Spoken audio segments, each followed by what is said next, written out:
So, December.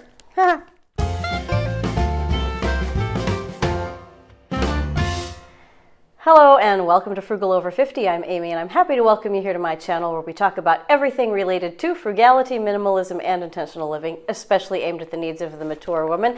And I'm holding up here my latest budget report for you. Now, this is a lengthier document, what I've put a lot of chicken scratches on, but I have very little detail to share with you in December, so I'm actually going to just give this a glance, put this down, and then take off my glasses so that I don't have to do battle with the ring light. I am glad to give you my final budget report for 2019. I started doing these budget reports for you, I think it might have been February, maybe March of last year. I think I did a weekly budget report in the month of February, and then I started reporting monthly in March. So I'm almost at a year of reporting to you on my monthly budget, and every month I've been able to report some kind of success and then usually something that I've learned. So I want to talk to you in a more general way in this particular one.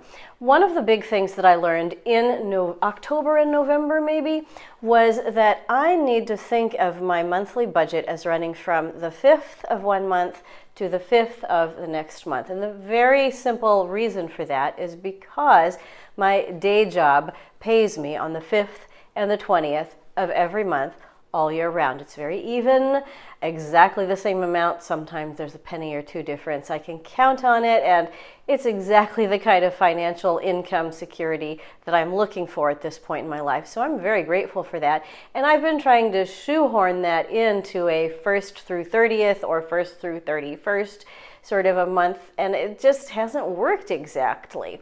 So here's what I did in December and what I'm doing going forward and that I really like. I give myself on the 5th, on the 12th, on the 20th, and on the 28th, I give myself $300 for cash envelope money. And cash envelope money goes into household, that's $100, food, that's $100, gas, that's $50, and miscellaneous, that's $50. Now, usually what happens is at the end of the month, I tally up how much I spent and how much I saved out of that cash envelope. And I usually can report to you that I've saved somewhere between $200 and $300 of that. Just having the cash in my wallet makes me less inclined to spend money. I do not know why that is true of my particular psyche, but it certainly is. In this month, the good news is I didn't go over, and I'll tell you why. Here's the thing, we went traveling. When we go traveling, I have a years-long history of throwing financial constraints to the wind and coming back hundreds, if not $1,000 or more in credit card debt after a trip. Over this past year, we've continued to travel, but because I've been reporting to you folks and you've helped keep me accountable just by being there and watching these videos, I have discovered that I can set a travel budget before we go. I can spend that travel budget, and then I can, for the most part, stop spending. And that's exactly what happened in this case. I used some money that I had already set aside for travel, plus my cash envelope money, and I used what I needed to use in the month of December while I was here, say getting ready to go, preparing gifts and that sort of thing. By the way, this year I actually used my cash envelope money and my travel money for Christmas gifts, as well as for other things that might be needed, like clothing for dance concerts for the kiddos, that sort of thing. So my cash envelope money got a fair amount of a workout. And at the end of the month, I discovered that in spite of everything, I still had $30 that I could allot to other purposes. For me, that's a huge win. It's not much at the end of the day, but I did a huge trip. That reduced my side hustle income, because whenever I travel, I can't teach voice lessons because I'm not here. And I still ended up with some money that I could use for other purposes.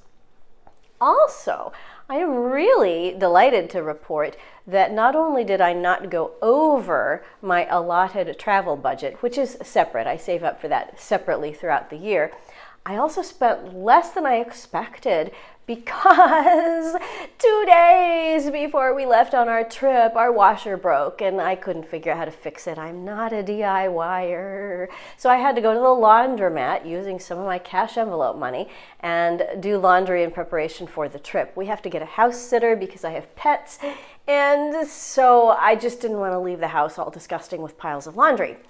When we came back, it turned out that the washing repair was about 60% of what I expected it to be. I was able to keep on budget, and another thing that was really amazing was that I saw my teens keeping on budget as well. They created spreadsheets for themselves and they followed their travel budgets, and they ended up saving money for college out of gifts that family members had given them. It was absolutely delightful. So at the end of this trip and at the end of this month, what I learned, first of all, is that accountability makes me happy. I love coming and talking to you folks about this every month. I don't know why, I just do. Another thing that I've learned over the course of the year is that I prefer to hoard cash. If it's on a little plastic thing, I'll just spend like crazy. But cash, I won't spend like crazy. Another thing I learned is that I can budget for travel and I can stick with my travel budget. Who knew? Another thing that I learned is that I need more income for when I travel. My side hustle really provides well for while I'm here, but I travel more and more with each year, and I plan on traveling even more once the teens graduate and go off to college. And I really need a side hustle that's going to bring in more income and bring it in consistently. And so one of my reports to you, and it probably will be in a separate series, is going to be how I am doing with creating a specific side hustle related to singing, related to teaching, that I can do anywhere in the world. I'm going to start a new online course in the fundamentals of singing, and I have a general idea of how and when that's going to be. So stay tuned if you think you or a family member or a friend might be interested in online voice lessons. I think that probably by the end of this year, I'll be able to monetize this channel, and I may do that. Initially, I wasn't going to, but I'm kind of thinking it might be a good idea. After 2 years of growth, I might actually want to, say, get a better camera. Right now this is fine, but maybe monetizing this YouTube channel would give me a chance to get more equipment for the channel, which could then lead to further income as I travel. So in terms of my cash envelope and my overall budgeting, I feel like I ended 2019 on a high note. I had many things that I learned, some successes, some setbacks, and also some wonderful ideas for what to do going forward. I look forward to continuing these monthly reports, and I thank you so much for taking the time to come here and watch them. If you are new here, please subscribe, hit the like button, click the notification bell, be notified first of new videos. They come up twice a week throughout 2020. I'm looking forward to seeing you already in the next one. Bye.